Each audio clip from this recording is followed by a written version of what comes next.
goes towards Oliver Roy, brilliant save it is! Walsh has scored! Leicester City are in dreamland now! Vardy in the middle, this could be a huge moment! Vardy scores! And it's pandemonium in Leicester! Mahrez with his left, Albrighton with his right, it is Mahrez, it's a good ball in, Morgan's there, it's in! Leicester City score! It is a captain's goal from Wes Morgan, who lifted the Premier League trophy in May. He might have played a big part now in taking Leicester City through to the quarter-finals of the Champions League. Lift the trophy to the skies! Leicester City are the champions of the Premier League! 5,000 to 1.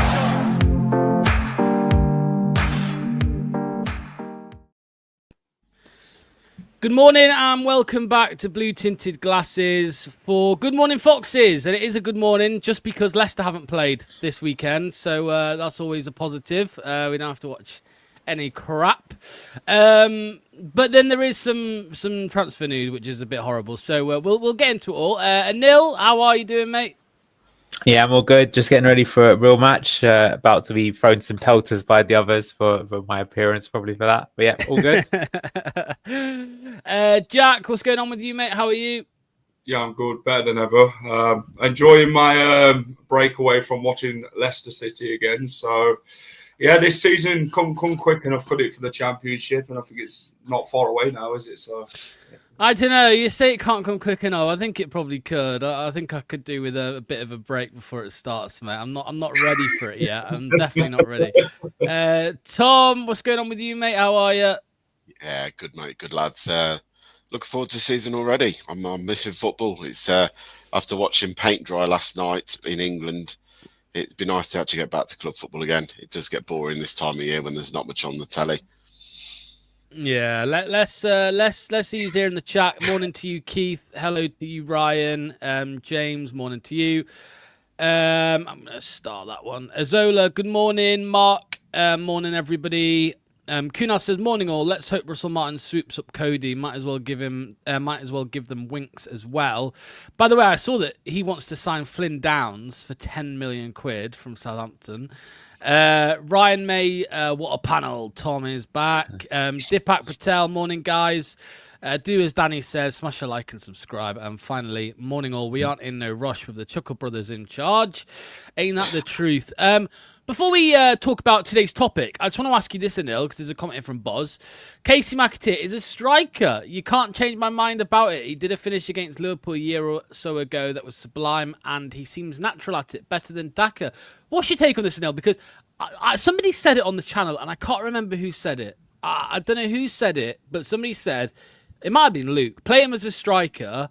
And I was like, yeah, whatever. But what do you make to this take? He scored 1 goal for Ireland, and people are saying, play him up front. What do you think? Well, that probably shows you how desperate we are in the club to have someone that can finish. So that's probably more of a statement of those state of affairs. Look, I've never seen him play striker, so I wouldn't think so. But you know what I would say, in a modern game, you do see people playing as a false nine. I mean, look at the way that Ousmane Dembele was used for Paris Saint-Germain. He starts in the striker position, but not really. He facilitates the play and he gets a lot of goals. I actually think that Casey McAteer, his off-the-ball work rate is amazing, actually. So he had someone that was up front and was pressing like a maniac. Like, I don't know if you saw in the Champions League final, the way that Dembele was like looking like he was hunting his prey. Like he was, I could actually see him work in some sort of capacity like that. But unlikely, I think, to be an out-and-out number 9. But that said, you have sometimes seen players have their careers totally reinvented by being changed positions. For me, though, I actually think Casey could be better deployed somewhere else. I've always seen him maybe being better as a box-to-box midfielder, personally. Or maybe not box-to-box, or an attacking midfielder, more like a high 8 under Enzo's system. I thought he was at his best for Leicester. Yeah. Jack, what do you make to this one, mate, Casey McAteer? Because, I mean, there's still... I've seen some debates about whether he should stay or whether we should cash in and stuff like that. I think we turned down, was it 10 million quid for him back in January from... Was it Sunderland? Who are now in the Premier League. I bet he's wishing he went. But what do you make to that claim there from Buzz, Jack, about playing him as a striker? Because we do only have one striker at the club, so... next season, it might be worth having him as an option in that role. Well, Jordan Ayew can also play as a striker, by the way. So that's true. you've got options. I mean, well, we've not got many, have we? We've only got Patson Daka as a bloody striker. So that shows how many options we've actually got and trusting this club to bring in a proper number 9 this summer transfer window. So McAtee is versatile, isn't he? He can play as a high number 8. He can play as a fullback. He can play on the wing. So would he play as a striker? I mean, it was a great finish, by the way, for Ireland the other day. Took it well. You know what I mean? Straight hit the shot on. If that were bloody Daka, he'd have probably fell over or something at that point. So, no, I don't see him as a striker personally. I think he's more of the midfield type and then a cross and then defensive type of player. But he's an all-round good player, isn't he? You know, you look at Ndidi last year in the Championship. He went from CDM to a bloody attacking player. And you think, yeah, is this guy bloody scoring goals, isn't he? You know, you might as well put bloody Ndidi up front. So, well, I think, to be fair, the club have got to be very much on it, haven't they, for a number 9. It's going to be a heavy replacement to bring in to replace Jamie Vardy. So they've got to get it right, haven't they, to be fair? Yeah, I think he played as he was on loan at Forest Green Rovers, and I think he played as an attacking midfielder for them, and then I think he played right back at his next club, which was Wimbledon, and then obviously he was basically played as a winger or a high 8 for Leicester. So, what about you, Tom? I'll ask you as well, mate. Same question. Casey McAteer is a striker. Well, anything's better than Daka, in it. As simple as that. Anything is better than Patson Daka playing up front this season for us. Look, am I convinced that Casey is a striker? Not really. I think it was a nice finish against for Ireland the other night. I think he took it well. It came back to him after the goalkeeper saved it, but one goal doesn't mean he's suddenly become Jamie Vardy replacement. Let's not get carried away.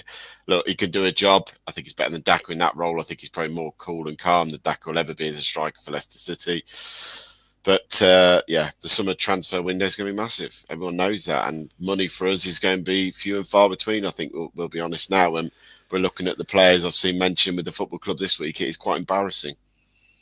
Yeah, well, let's talk about it.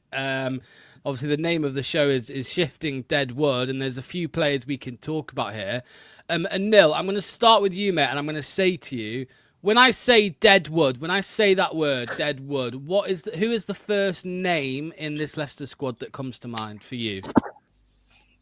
So many to pick from. It'd have to be Yannick Vestergaard at the moment, though. Why we gave him a 3-year deal. Stealing a living, isn't he? So, yeah, I mean, there's a lot of it, unfortunately. Yeah, there is.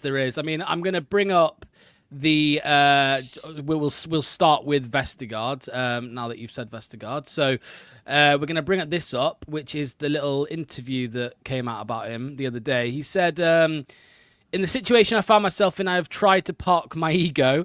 I did not want to cause a stir because there have been things that were more important than me personally. My intention was in no way to create a bad atmosphere. That's why I've also trained well, been there for my teammates and done what I could to help the club.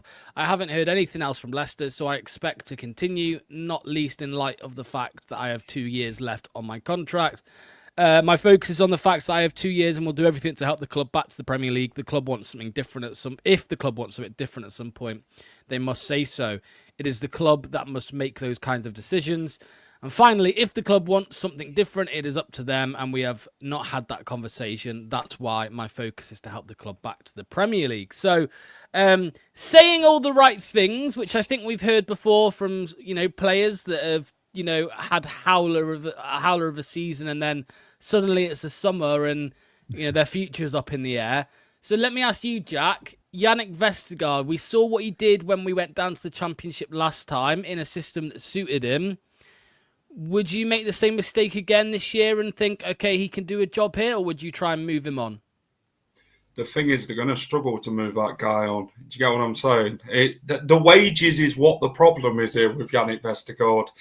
Teams are not going to pay 60, 70 grand for his quality. I'm sorry. This is why he'll stay at Leicester, because he knows he ain't getting it elsewhere. I remember Fulham a few years back, they was in for him and they offered him about 45 grand. And they said, yeah, do you want to come then, Yannick? He's like, no. They said, yeah, but you're desperate to get out of Leicester. He said, no, I'll stay here, because this is what Leicester City have become. They've become a real club now who will pay high-end wages. They've got a real luxury training ground, man. They can do whatever they like. And this is what they're doing. They're taking advantage of that luxury, aren't they? And this is what Vestergaard is. No club will want to pay them wages. And I'd be bloody surprised who would pay them wages, to be honest. But Vestergaard, I mean, he talks about the club wanting change. I mean, they did make change last year, didn't they? They made him go from a centre-back to a bloody dog walk around the training ground. So they have made very much big changes at the club, haven't they? So Van Nistelrooy's future is still uncertain, isn't it? He's not going to fancy Yannick Vestergaard. Vestergaard, it's either Vestergaard stays or Ruud goes, or Vestergaard goes or Ruud stays. So Vestergaard's in a bit of a pickle. He's not going to want to play under Van Nistelrooy if they do choose to keep Ruud. So, yeah, it's a bit of a daft comment. He did do well in the Championship last time round. He was probably the better of the two defenders. In that time, he could spray a 40-yard pass and that, but it's just not good enough, is he? The guy turns like a bloody double-decker bus. Tom, let me ask you, mate. Yannick Vestergaard, as Jack just said, as we all know, in the Championship, he was more than capable.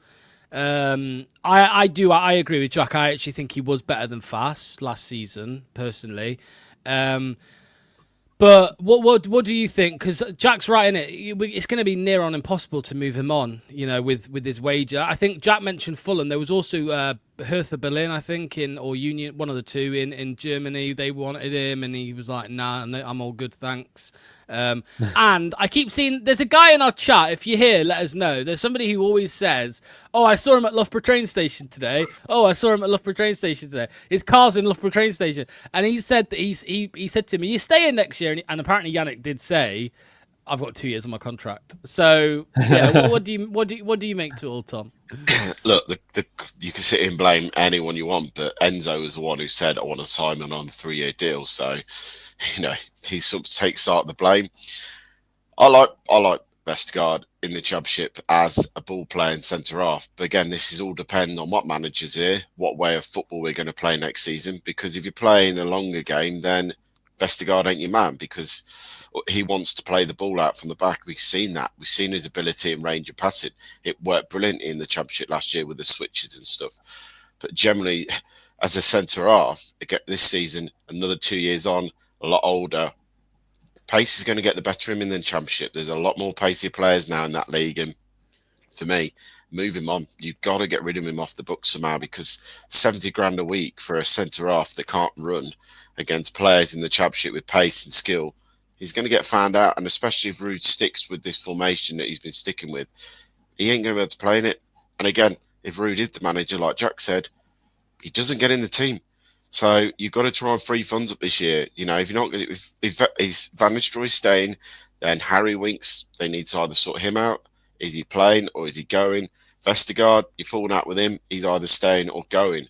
The club needs to come out and make some decisions quickly. But I mean, fair play. On top, he's quite busy playing polo at the moment, so he probably hasn't got time to think about Leicester. Yeah, that's a controversial topic which we won't get into today. Neil, Vestergaard, I mean, he was helped by Enzo's system and how we played and how much of the ball we had, but even where, I mean, you saw it, right? We conceded some goals on the transition where he was just stuck in mud, and you'd expect there'll be more of them next season, especially if we don't play. We'll be playing different football. You'd expect next season, so he might be even more exposed. Yeah, look, I mean, I think he should go as well, but I don't think it's going to happen. So I think he's going to be part of the squad regardless. I think you just got to get used to it. Sorry, I mean, get real here.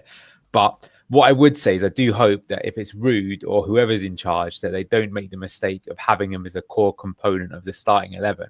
I think with 46 games in the Championship plus cup games, he's going to get some games anyway. I can see him even starting maybe 20 games, something like that. But I want to see the other defenders start instead. As you say, the thing is, because of his lack of pace, you're kind of forced to play a certain way. And I think if we get used to playing that way, then if we do get back to the Premier League, he's going to come back to haunt us. Like, as we were saying, it's sort of like one thing that we noticed is that the team kind of lacks fitness, but you can somewhat understand it to some degree, because in the Championship we were playing a different style of game where we were basically playing the game in the other team's half and knocking it about. All of a sudden you've got to have players that are capable of playing like a really high line but charge back really quickly, and we know that Vestergaard just doesn't have that. So I would like us to see, if he's still here, Caleb Okoli, Ben Nelson, maybe get some other ones from the youth team in, play basically any other centre halves. I think just anyone who's fast, and accept that he might not be as good defensively. Although, is Yannick even that good defensively? His stats aren't brilliant. That's what I think we need to do. But as I say, I think some of these players are going to have a part to play. And yeah, I think you can see that it's funny. If you read that statement again, if you read between the lines, I think that's a man who's made peace with the fact that he's just going to be basically just in the locker room and that's it, picking up a wage, and he's happy with that because he's done it before. He's not one of those players. Like Danny Ward was similar as well. I remember when Kasper Schmeichel said, the one thing I've never understood is like why keepers would be happy to sit on the bench. He was like, for me, even though I had the surname, I went down to League 2, to non-league, to League 1. I got anywhere to get a loan move. I just wanted to play. How are you going to get good if you're not playing? And that was my attitude. And that's the way he has achieved so much in the game. But these guys, especially when they've got to this point in their career, that's why he wanted that contract. He wanted to make sure, he probably knew in the back of his head as well, that like, what deal is he going to get after his Leicester one? Maybe he can go back to Denmark and get some sort of tame one for Andreas' favourite team or something like that. But, that's how it is. So like I say, I think he's going to be part of the squad, but please don't start him. If it's Ruud, he won't start. But if it's someone else, unfortunately, he might. I agree with you, by the way. Well, Tom, I was going to say, I agree with the nil that I think Vestergaard, if Ruud stays, let's say, I think Vestergaard will be fine with showing up to Seagrave every day in Centre Parks, but not playing and collecting his wage, walking his dogs, going for a swim at Centre Parks, but not playing. I think he'll be fine with that, to be honest. All I was going to say would be Danny Ward, unless you're Scott Carson and you go and save Man City as fourth choice goalkeeper and win 11 trophies, then you'd be happy. It's annoying, isn't it? There are just some of these players out there that are happy to do this, pick up the wage and just not play, and that that's just it. So I think this is the concern with signing the older players that we appear to still be linked to. It's like their careers are on the tail. They're at the tail end of their careers. They haven't got anything to prove anymore, so they're happy to just pick up their big paydays. But to be honest with you, before this season and before we've done it under Kuntop, we did it many years ago. The season we came back up under Mickey Adams, we did it when we signed Nikos Davizas, players like that. Les Ferdinand came in for that season as well. We didn't, you can sign these journeymans and you think they're going to be enough, but like Matt Elliott said, that season we had too many older players and not enough youth around the team. There wasn't a mixture. And again, I think that's the problem this season. You got all these old players up front that, okay, we won't take Vardy into that equation because of what he's done. But, when you're looking at it in your strike force was Vardy, Bobby Reid and Ayew, combined age of 109. That's where your problems lie for a start when you've got no youth and ability to run around. Yeah, 100%. Let me come to you next, Jack, then. And they'll pick Vestergaard. Go on, you pick the next one to talk about. Who comes to mind for you when we talk about Deadwood? Jesus. I tell you what. We will go with Wout Faes. Ooh, Wout Faes. What a knobhead. First of all, what a knob. Look, I'll start with you, Jack, because, he came in as Wesley Fofana's replacement. The funniest part is Brendan Rodgers said that he's a natural leader. Hell. What does that tell you about what Brendan Rodgers knows about talent? But he was brought in as a Fofana replacement. He had I wouldn't say like an awful season. I mean, we were relegated at the end of the day. But he was better than what like Vestergaard had been, for example, when Vestergaard had played in the Premier League for us. Again, like Vestergaard, relegated, plays well in the Championship, and this season it's been another farce again. Every transfer window for the last year, both windows, there's been talk of him leaving. In January, it came out apparently he's got an agreement in place for him to leave this summer. Lazio are apparently interested. Talk to me on Fast, Jack. I mean, it's not gone swimmingly for him this season, is it? It's just been nice to him, to be honest. He's been absolutely awful at the back. The way he's positioning, he's defending, the guy just holds his arms up like he's the angel of the north. Do you get what I'm saying? The guy just stands there and he blames everybody else for his own mistakes. And there's been many of them this season defensively, which have just come from him. But he wants out of the club, doesn't he? Leicester reportedly want £15 million. 15 million. We're not even going to get bloody 15p. It looks like for him at this rate. You know? Lazio are one of them clubs. You've seen it with Christensen with Bologna. They'll say they'll pay a certain amount, and then it'll come to it, and it's like, yeah, we'll pay cheaper. We'll lowball you on this, and this is what they're going to do. They'll be acting like they're the most interested team in the world. In fast will believe it, and then they'll be like to Leicester, well, we'll give you £5 million. How's that do you? And Leicester are like, oh, that's not the agreement, is it? But or a loan with option to buy, which will never be activated because he's shit. Yeah, but that's not good enough for us. The thing is with Leicester, they've got to get rid of these players for the permanent transfer. These loan with options to buy are not good enough because you still got them on your books. You're still going to be paying part of the wage for this player to play at that other club. So Leicester have got to get rid of Fass. He looks like he wants to go elsewhere. I mean, he acts like he's bloody Franz Beckenbauer at the back. Do you know what I mean? And in the Championship, he'd make them mazy runs. He hit the post against Preston, Tommy, if you remember that night in Preston. And Vardy obviously smashed it home. So there is a bit of ability in the Championship for him, but the higher leagues, he's just not good enough. Tom, what do you think to Fass, mate? Because, I mean, for me, there's a clear attitude problem there as well. I always talk about two occasions really. The first one was last season, the Championship, where it was one of the games where the crowd were getting a bit aggy with the players because we weren't getting it forward.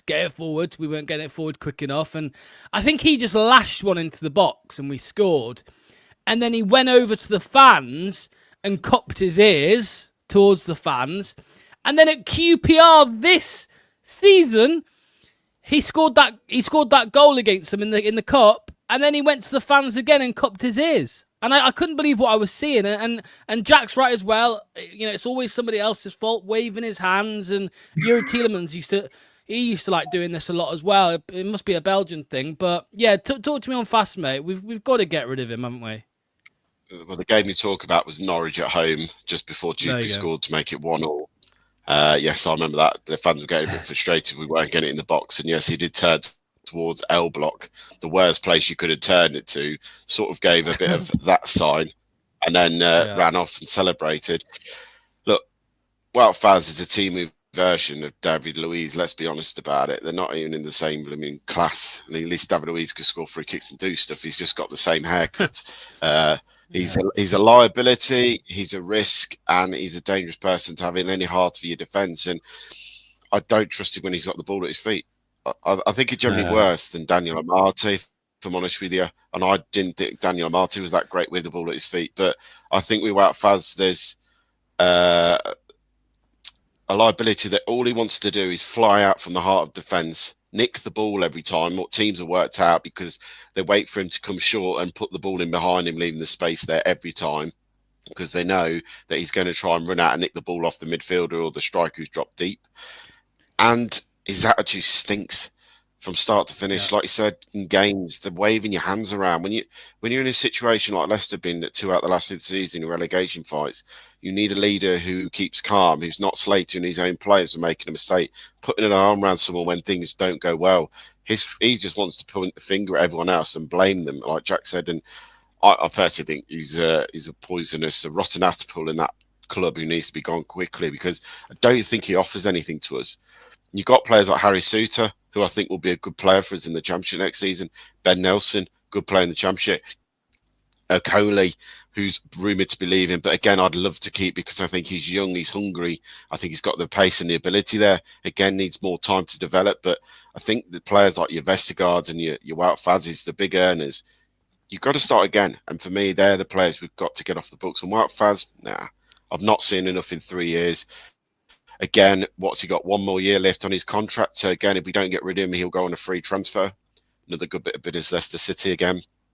All these players leaving on free and we're wasting millions of pounds on. Yeah, for me, get him out the door. Permanent deal. Lazio, come and take him. I'll drive him there for free if you want him that badly. And Neil, Wout Faze, I mean, he's a clown, isn't he? He's an absolute clown. I think he won Clown of the Season, didn't he? And the awards that we gave. There you go. Says it all. But I don't think you need to worry so much about him. I'm convinced he will go because I think with only a year left, even if he has to take some sort of small hit, he'll do it. He won't want to play another time in the 2 Championship. years. 2 years left. 2 years.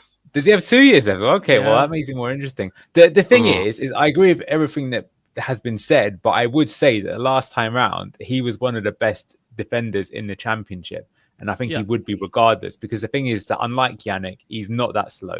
He does have mistakes. We've all seen him. He's not great at judging the bounce of the ball, etc., etc. But most of the games in the championship, he just absolutely dominated who he was up against. You saw it time and time again. I remember seeing some other things. I don't know if you ever seen like second tier podcasts, and they were like going, "Oh my god, these like braziers!" I was laughing my head off. I was like, "These guys." Shows you if you're only used to one standard of play, you haven't used to what the other one. But it is true at this level, a Belgian international centre back will be one of the best defenders you can have. So again, though, if it was the case that he was in the squad, I wouldn't really want him starting. But I think the way that we're going to play, regardless of our managers, we're probably still going to have sort of 3 centre backs and 1 inverting, so he might still sneak his way in there. Like I say, for me, I agree with the attitude problem, but I think he's not as big a problem as the other ones.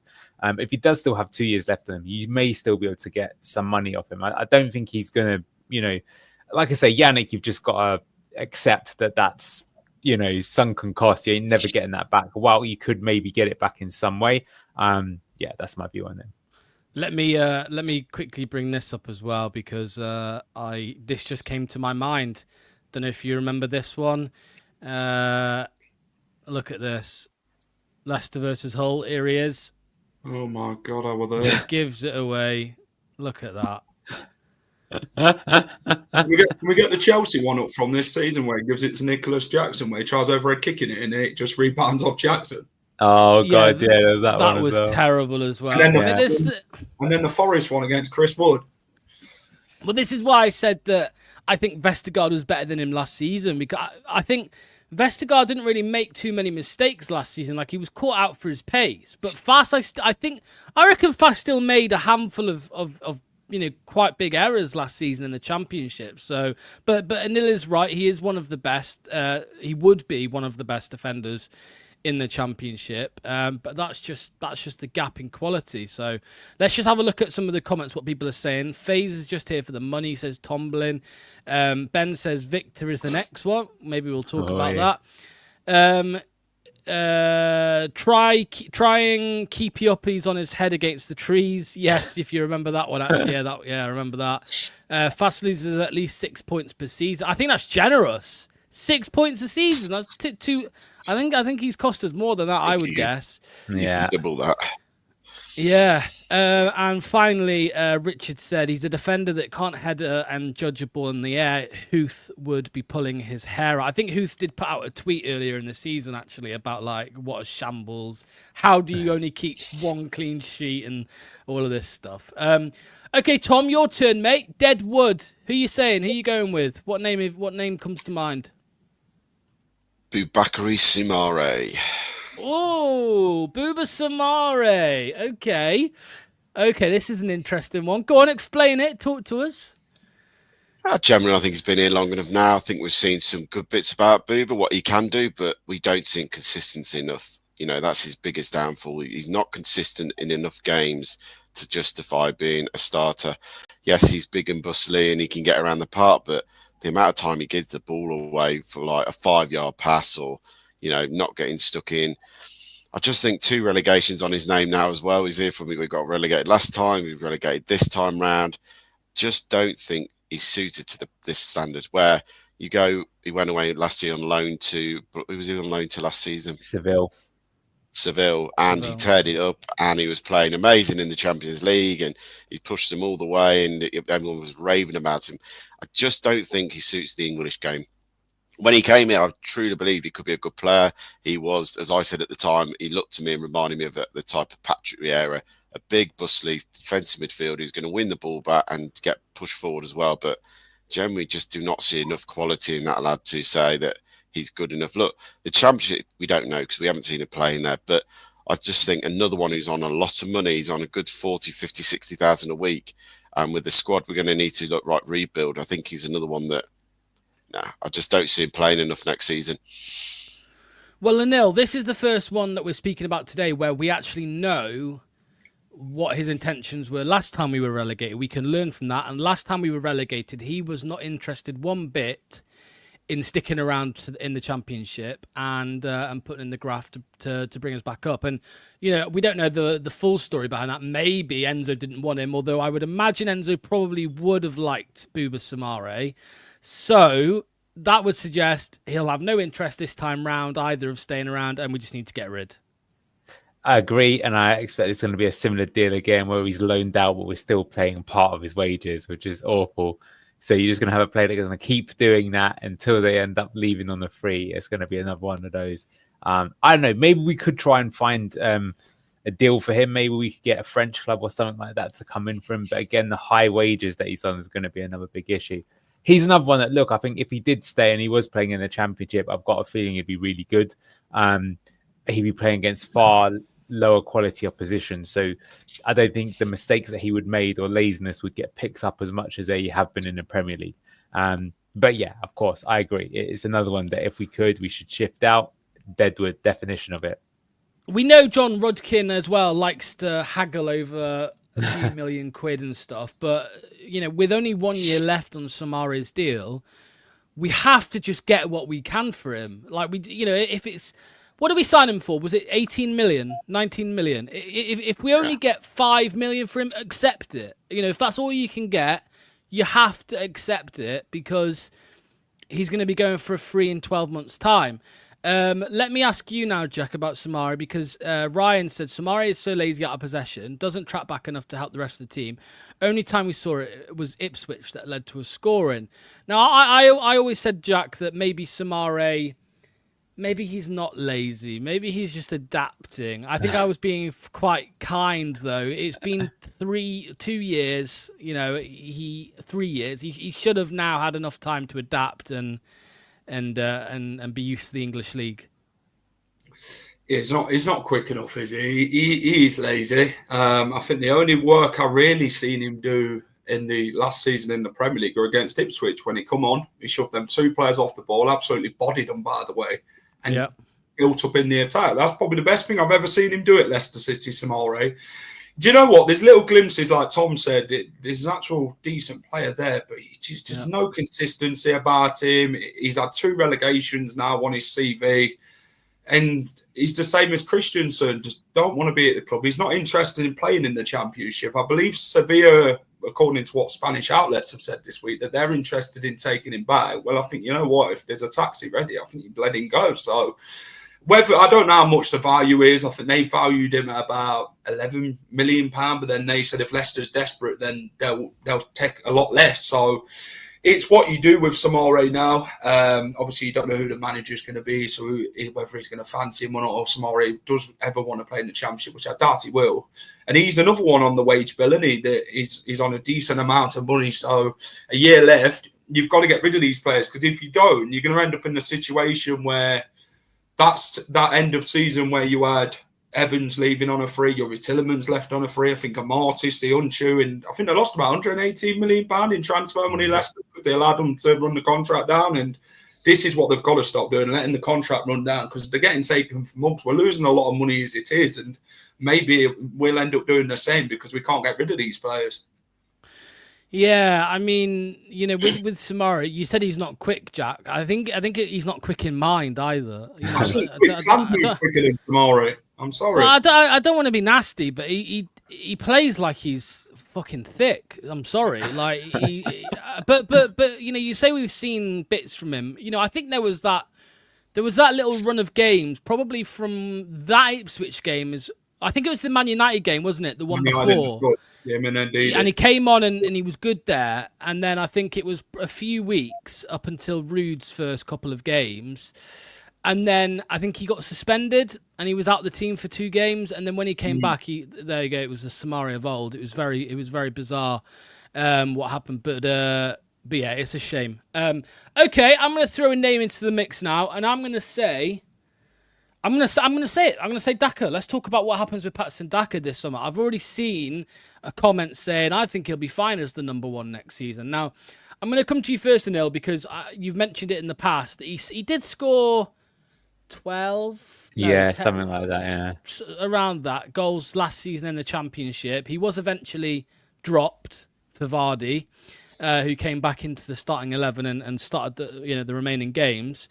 I think he is capable of scoring goals in the Championship, but there is still that big fat bozo gene in his head that makes him, I don't know, he shits the bed. He misses, sitters from 5 yards out. He's got a 50p head. He can't hit a header on target. But he is our only striker at the club, Anil. So what do you think should happen to him? He is our only striker, but if he's considered not good enough and we can recoup some fees for him. Also, I mean, I think Jack mentioned it before, we could play Jordan Ayew up top or try some other players or think of some other system. I mean, again, I think because of the wages that he's on, he's likely to be around and he might well... Do you know what? I hope he's not given the number 9 shirt. That's all I can say. That would be criminal. I think if he was to stay, he probably is still going to end up getting something like 15 goals. But, out of a 46-game season for a team that's supposed to be near the top end, 15 isn't really enough if you really think about it, right? 46 games, you'd be expecting your main striker, if he's playing every game, to be hitting sort of 20 goals in a team like Leicester. So that, for me, I think shows you that, as you say, you've mentioned it, he's got that lack of finesse. He's not really a clinical striker. I think there are aspects of his game that are there to like. But for example, I remember when Tom Cannon was here for us, Tom Cannon looked way more composed than Patson Daka ever did. Maybe he had weaknesses in other areas, but you could see he had that clinical nature to his game. And so you're right. I think Daka is a confidence player. I can see it already. He's going to go on like a couple of games where he does miss some sitters and he's going to get absolutely... going to get pelters from the home crowd, and understandably so. So that if we could get some money from him recoup, I would still.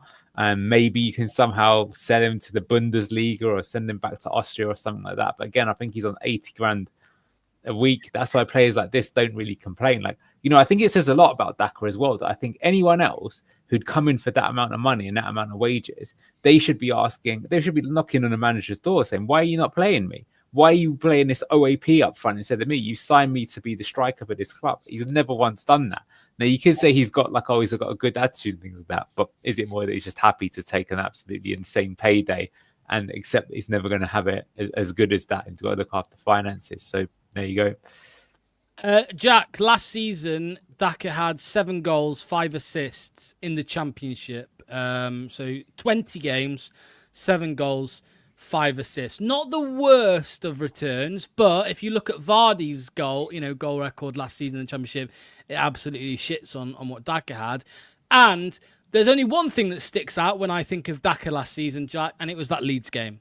Leeds game. He, in my opinion, he is why we lost that game. So, talk to me on Daka, Jack, what you want to happen with him. Jesus Christ. That Leeds game, wow. I mean... I would have finished that. Vardy would have finished that. I think any in your team would have finished. He was looking for the training goal next to the goalie. You realised, oh shit, it ain't there. What's the goal, man? that came in Plymouth as well. That was shambles. I would never. Header. Yeah, I've had my head in my hands with Daka last season. Do you know what? He's the nicest guy you meet. Yeah, great lad, but he's just not good enough for Leicester City. He scored that, what was it, the Spartak Moscow game where he scored 4 in the game. He's not, we thought, you know what, we've got another good striker on our hands. You looked at Ahmed Musa when he scored them 2 goals against Barcelona. You think, this guy's fantastic. He's going to go and score. That is the parallel, Jack. It's like Daka versus Moscow and Musa versus Barcelona. I'll tell you what, Daka falls over the ball more times than he scores. And that's the thing. Yeah. You look at him this season, he's too weak. He'll get out muscled. He'll even fall off the floor when no one's even touched him. It's like, what are you doing, man? But do you know what? I think he needs to go elsewhere, in my opinion. I think it'd be better for him in another league. I don't think he'd be good enough for the Championship, in my opinion. Like I said, nice bloke, but he's just not the number 1 striker for Leicester City. And when he has been given the chance, when Vardy hasn't played, he's just not lived up to the potential. And Tom, he does, again, he has 1 year left on his deal. So, if we're going to get rid, it needs to be now if we can try and bring in a little bit of cash, unless he signs a new deal and is given the number 9. Knowing our club, that's probably what will happen. But, he nearly went on loan with an option to buy to Bournemouth. last time we were relegated, and that deal was pulled at the last minute because they signed Luis Sinisterra instead. Do you think we'll be luckier this time round in getting rid? I think you've got to pay someone to take him away. Germany, no. I think you take it away. yeah, exactly. Look, let's be honest about it. Kelechi Iheanacho was getting more starts than Daka did in the Championship last time round as well, and we let him just walk out the door. That even though he knew sort of where the net was, not prolific, but at least he sort of knew where the net was. I think Daka summed up was the game against Ipswich at home when the ball came to him inside the penalty area and he tripped over the ball instead of doing anything with it. That's some Daka time up at Leicester, because it was one touch and put in the bottom corner and finish it, and he absolutely slipped on his arse and he just went. That just sums up Patson Daka. You talk about the Plymouth game, you talk about the Leeds. I remember the Millwall the 4 days before, or 3 days before, the header at Millwall away, and then travelling down to Plymouth thinking, right, we've got to get something here, and then the chances he was fluffing at Plymouth. It just hasn't worked out. Everyone thought it was going to be amazing. He playing with Erling Haaland. We all thought, well, this can't go wrong, can it? And let's be honest, his international record is second to none, but his Leicester City record is absolutely dreadful. He's probably worse than Adi Akinbaye, and that is so soon. When I've seen players play for Leicester, I think he's worse than Adi Akinbaye in my view. I don't rate him. I think he's awful, and yeah, for me, terminate his contract. I'd rather save yourself some money that way. Pay him off, get rid of him, open up a free slot. I just don't rate him. Even in the Championship last time round, I don't see him scoring goals. His confidence is now completely gone. And to try and get a striker back in form from that low, I don't see Van Nistelrooy doing that even. Well, Anil, what do you think? Because you do get some players in football, Anil, that are expected to go on to great things. You know, Daka was very, very highly sought after when we got him. There were other clubs around Europe who wanted him. Ruud van Nistelrooy says, you know, he admired Patson Daka and he wanted to sign him for, was it PSV? He wanted to sign him for PSV. What did happen to Daka? Do you think, Anil, it was just he had a bad season, the confidence was rock bottom and he just never recovered? Or do you just think he's not very good? A little bit of both, because as you say, I think another thing that's quite telling is that it's not just one manager that's comes to this conclusion now. It's like the last 4 have come to the conclusion that of the 3 strikers that they could use, as Tom was saying, they even preferred Kelechi Iheanacho over Patson Daka, and there have been a variation in style. So I think that does say a lot about it. That said, when you look at what he was doing at Salzburg, he was highly in demand. Like, I don't know if you know this, but Liverpool were in for him at the same time that we were. But the difference is that Liverpool were going to use him more as a kind of squad rotation option, right, rather than the main person. And they like the physicality that he brought, because his sort of pace and relentless work rate that you're used to playing in the Red Bull style. So I think it's one of those. Like, you know, I've always said that I think him and Samare, they have turned out to be awful signings. But I can at least see on paper why the club tried to sign those players. Like, if you looked at the scouting reports, if you looked at the stats, if you looked at their performances in their leagues, they did seem to suggest that they were players who would have a lot of upside potential, and they were seen as good signings, not just by Leicester, but actually even by other teams around the league. They just haven't turned out to be there. Other ones, for example, like Yannick Vestergaard or Ollie Skip, if we get onto those 2 are ones that I just think you're thinking, like, what on earth are you doing? These never made sense in the month of Sundays.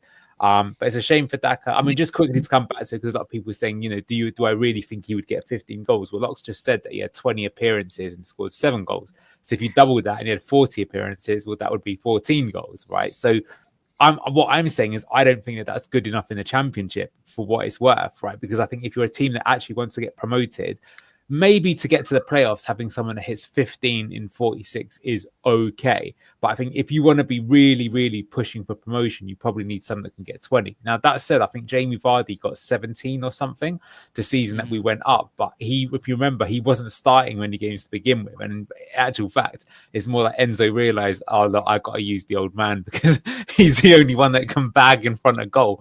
And so I actually think if Jamie Vardy would have started every game, he probably would easily have got to 20 to 25.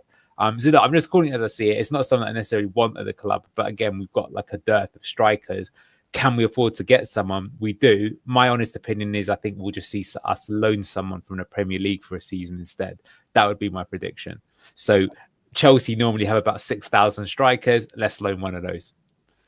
Vardy got 35 games last season, and these are championship stats. Yeah. 35 games, 18 goals, 2 assists. There you go. That's 1 and 2. Also, That's the sign of a prolific marksman, right? Daka did do that when he was at Salzburg. He had some crazy season where he scored 30 goals in 33 games. That's how he was so highly rated, but it's never transferred to other leagues. But I mean, look, I know he says he's worse than Akinbaye, but I've never seen Adi Akinbaye score 4 goals in the game before. So I don't think he's quite that bad. I'm not trying to be Patson Daka defense force here. Like I say, he should be shipped out, right? But I'm just saying, you know, sometimes I think we go from one end of the spectrum to the others. And like I said, if you were looking at this squad and you're thinking, okay, I need to get like 10 players or whatever like that, I don't know. But for itself, I do think we need a striker. So I'm actually going against my own point anyway. Yeah, Thomas, if you go to the very start, we had a little chat about it, mate, at the very start of the stream, McAteer. Right, I've asked the chat, so we're just going to go over a couple. Connor Cody, Jack, Connor Cody, podcast guru, card tricks, I bet he's good at, all of this stuff, karaoke. What do you think to Connor Cody, Jack? Because he's being linked to Rangers. Believe it or not, which is crazy. What do you want to see happen to him? Yeah, what do you want to see happen to him this summer, mate? Let him go. I mean, the guy's supposed to be a captain, but he talks more than he actually does things on a football pitch, that bloke. I've seen Uncle Albert move more than him. I'm being honest, you know. He's supposed to be this so-called talker. He'd do well in government, that bloke, do you know what I mean? So, Connor Cody, he was a leader at Wolves. They love him at Molineux, but Leicester, he was injured the majority of that championship season. Monty, £7.5 million, by the way, we spent on Connor Cody with big wages, by the way. I think we had to put another £1 million on it, was it, if we got promoted back to the Premier League? So that's £8.5 million for Connor Cody. Everton didn't fancy him. Leicester have gone in all guns blazing because they couldn't get anybody else, which is typical of looking to go and make these type of signings. But he's an experienced head, but he's just not good enough, is he? You know, he's too slow, in my opinion. And I just think we've got to get him off the wage, but he's on, what, 70 grand a week at Leicester, by the way? And 100 now, apparently. 100 with promotion. Whoever's decided to give him 30 bloody K a bonus, John Rookin, by the way. But yeah, they've got to get rid. They can't keep having all these high earners in the Championship, to be honest, because this is what's got us in the mess to start off with, signing players like that on big money. That's true. I mean, Tom, you know, I actually think looking at the dates and the timing of it all, I think Connor Cody was a signing that actually was above Enzo, but like it was before he actually, I think it was lined up before Enzo even came in. Obviously, Cody was injured in pre-season, so Faze and Vestergaard started the season. And then he didn't really recover from that, Cody, under Enzo, Tom, because I think Ben Nelson was preferred to him in the last stages of the season. This year, he's not had a massive run of games starting. I think his highlight of the season, Tom, was his penalty that he gave away against Crystal Palace, which we were 2-0 up against and fell to a 2-2 draw. What do you think about Cody, mate? And where do you want to see him off this summer? I think the signing, when we signed him, I think it was a good signing for the Championship. I think he was a leader, and I think he was brought in to do the job. Again, as you said, the injury pre-season absolutely hampered him, and Faz and Vestergaard then took those spaces, and he couldn't really force his way to the team. I think this year he spent more time on a podcast than he spent on a football pitch for us, and I think if he spent less time talking on those podcasts, Leicester fans probably wouldn't be too bitter towards him, if you get what I mean. They wouldn't have that problem, but he spent so much time doing all his podcasts and working for the BBC and stuff, then Leicester fans are like, well, you don't want to be here, so let's just get rid. Percy, yeah, I just think now, like I said, it's a rebuilding season for me from top to bottom, and he's another one that I think there's younger, hungry players out there who want it more than he does, and I don't think he's really worked out for him. Another one is that just has not worked out at Leicester City, so yeah, time to move on, and I think it's best for both parties to free him up. And again, I'll drive into Rangers for Russell Martin if he wants them that badly. You're going to need a mini bus, Tom. I was going to say, you need a lot of petrol, Tom. Mate, I don't mind. We'll do a few stops on the way. We can drop a few players here. You know what I mean? It's like the school run. Just get rid of them finally. Yeah, I mean, Anil, Connor Cody, look, I don't want to. This sounds bitter, and it sounds like footballers can't have a life and all of this. But like, around the same time we were relegated, he was putting out posts twerking for Wolves. Oh, it was great to see you yesterday at the stadium, and thanks for the reception. And it's not what people want to hear, man. It's not what people want to hear. Like when you're about to be relegated, and I just feel like I see a lot of talk online, and they'll say, "No, he's not even a leader. He's just a waffler."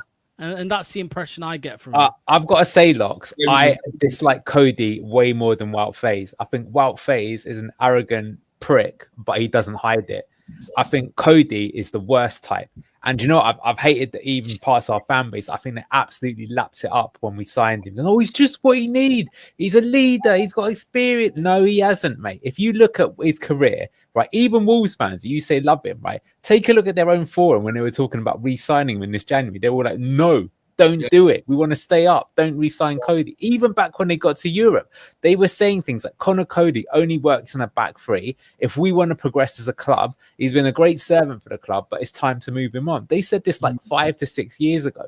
But he's someone who, I don't know how he's done it. It's a skill that he's got, but he's managed to build up some sort of PR or hype within the game to make him being better than he ever was. I thought it was an awful signing when we signed him because I knew that he wasn't good enough for the Premier League. So you're basically signing someone who might get you out of the Championship on the first time of asking. And in my opinion, that was not the position that needed to be strengthened because that wasn't where our issue was. Like, the defense was never really going to be an issue in the Championship because we were like the most expensive Premier League team to ever get relegated. So, if there's room in Tom's car, I'll jump in. I'll happily drive him up there. Although we'd have to probably listen to him for God knows 6 hours is the ride up to Scotland for me. So maybe I'll pass on that, to be honest with you. But yeah, look, I like I said, I just think he's like super overrated. He was never a good signing. I think we might get onto him, but if I compare him to Harry Winks, I think there's at least some redeeming features about Winks. But I think Connor Cody, like I say, has been proven not to be good enough for the Premier League for quite some time. I think it's Ric Flair on the Big Strong Leicester Boys podcast who always says, like, you watch an interview with Cody and you come away thinking, oh yeah, he spoke well. But when you actually think about it, he just said fucking nothing. Like, he just went round in circles and just spoke fast with his Scouse accent, and it just sounds like he said something meaningful when he really didn't. So yeah, and then obviously he led the whole, oh, what a bunch of lads we've got this season. Oh, what a load of camaraderie we've got. And I'm like, yeah, it's a load of beer. Yeah, honestly. Right, let's do 2 more. We've got a couple of shouts here. Let me bring it up. Hamza Chowdhury. So he was on loan at Sheffield United last season. They haven't been promoted, and it looks like he might be staying. It looks like he's not going to Sheffield United, but he played really well actually in the latter stages of the season as a right back for them. Jack, what would you like to see happen with Hamza Chowdhury this season? Because he's been at the club for a long time now. Is it time to move him on, or would you keep him around for next season? Do you know what? He's a good Championship squad player to have. Hamza, he did well at Sheffield United. They were raving about him last season. From when you talk about Sheffield United fans, they preferred him over Tom Cannon, for God's sake. And it looked like Hamza Chowdhury were actually scoring the goals for him. But now, do you know what? I remember Hamza Chowdhury's goalkeeping fanatics in that West Brom game.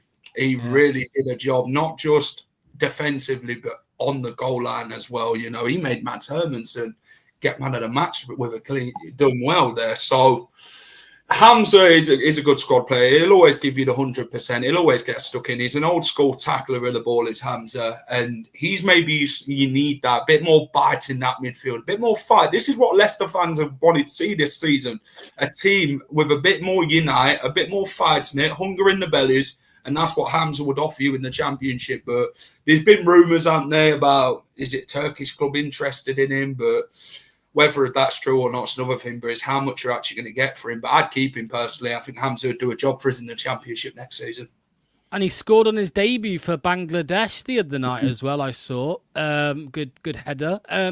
Tom, Hamza Chowdhury, because I always see people torn on this online. I always see debate. Some people think he's just not good enough. I mean, he did have a good loan spell at Sheffield United, although he had a pretty poor one at Watford a couple of years ago. I don't think he's good enough to start for Leicester next season at DM or right back. But what's your take on him? Well, we can't get rid of everyone. We've got to have some squad to build around. Personally, I think you keep him. I think his versatility to play right back, play centre midfield, play across anywhere you need to put him, he'll do a job for you. As Jackson, you probably put him in goal and he'd do a job for you.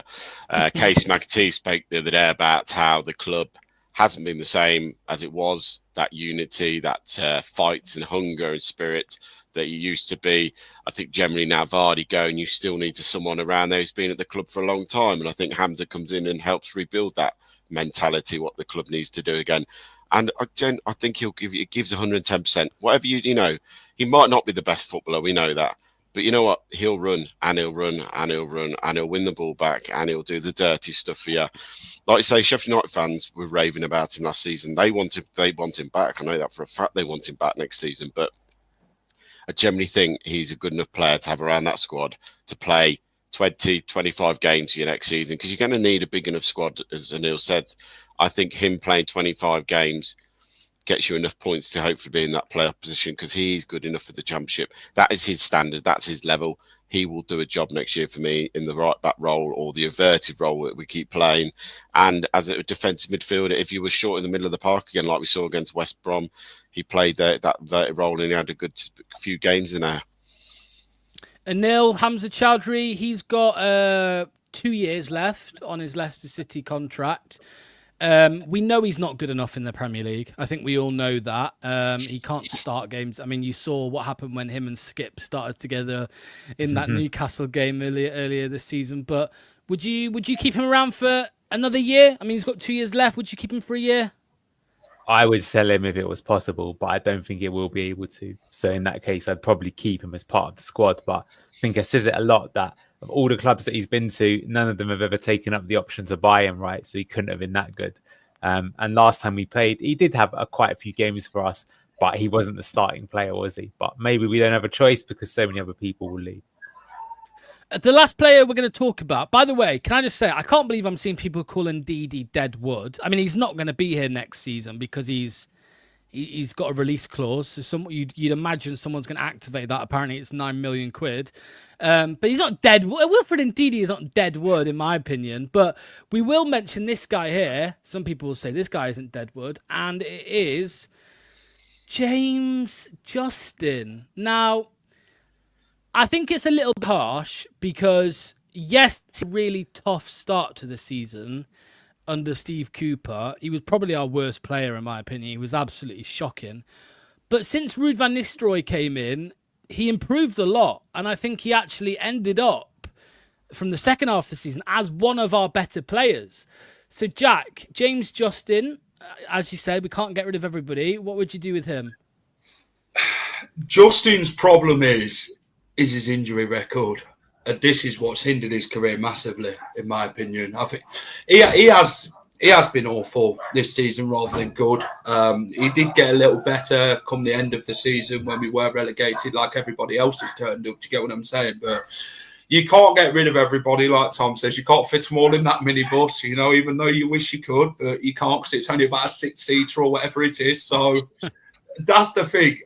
Justin, I mean, I think he's a Championship player, to be fair. He could do a job there. I mean, you've obviously got Koulibaly in that position. You've got Ricardo in that position as well. So, Justin, if you keep him fit in the Championship, I think he does a good job at right back. But regarding Premier League, it's not his record match up with his injuries and that. It's just not good enough, is it? So, I don't know. It depends on wages and that, doesn't it? This is the issue with James Justin. It's his wages. But I'd personally keep him, to be fair. And I think he'd do an all right position next season in the Championship. Tom, what do you think of Justin? Because I think the injury things are actually a bit unfair, to be honest, personally. Because he missed, obviously, large parts of those 2 seasons where he got his ACL and then I think it was another one. But he's only missed 2 games since we were relegated the first year. So he missed no games through injury last season in the Championship, and he only missed 2 games this season due to injury. So hopefully he's turned that corner a little bit, unlike Ricardo. But yeah, what would you like to see happen with JJ? No, you keep JJ. I think his attitude is spot on for the club. He wants to be here. He wants to get the club back up. The club have kept faith with him, even with the injuries. I think there's a lot of negativity towards JJ at the start of the season. And I don't blame him for all of it, beyond share. It was the way that Steve Cooper set up the team. He left him very exposed down that right-hand side because he used to push players further at the part. I mean, the game against Arsenal, 2 of the goals, and everyone shouted to him, was, hang on a minute. They're playing the ball out. JJ then bombs up forward because he's been told to clear off up to the middle of the park so we can have a switch of play. But then we lose the ball. The next minute, he's the one getting moaned at because he's not in position. But I felt very harsh on JJ. He did get criticised a lot for the beginning of the season. I felt a bit unfair on him because he generally wasn't making mistakes, as in what Faz did by giving the ball away in the middle of the goal and someone scoring for them. He was making a mistake because he was out of position, but he was out of position because of the way we set up under Steve Cooper. If you look at it now under Ruud van Nistelrooy, he's not getting exposed as much because the wing backs are tucking in or full backs are tucking in, or he's moved into the middle of the park. I generally think there's still a very good player in there. His injuries hampered his career massively because let's not remember, this kid was flying. This kid was on the edge, had an international cap for England. He was going places. Same as Ricardo. An ACL injury has hampered both of their careers, really. And yeah, for me, keep both of them. We're going to talk about the right position. I think they both offer something in that squad. And I think you settle with what you got with them. You know what you're going to get. You can use them as a right back. You can use them as an inverted full back. But as well, JJ can play left back. And if you get rid of Christensen, you've still got JJ and Luke Thomas on the left-hand side for me. I think most of us think he is better at left back anyway than he is at right back. And Neil, go on, finish us off, mate. JJ, because as Tom said, he was left exposed, which is why he got so much stick earlier in the season. You know, you did that analysis where it was like exhibit A, B, C, D, E, F, G of all the examples of where JJ was left exposed, and I think you are under the impression it was more of it was the tactical setup that left him so exposed. Yeah, I would definitely keep him. More than good enough for the championship. In fact, to be one of the better players in the championship. I think maybe the question is that if he's starting to come to the end of his contract, does he get given the renewal? That's a different question. But last time he got promoted, he was basically in the first team from quite early on, maybe from about game 5 or 6 onwards, and stayed the course. So for me, definite keep. He is more than good enough. He is fast. He does add a lot to his game. He's versatile. Good player. He's 27 years old and he has 1 year left on his deal. So a decision will need to be made by the club. I think if you can get him on a good wage, I think it's a safe one to have.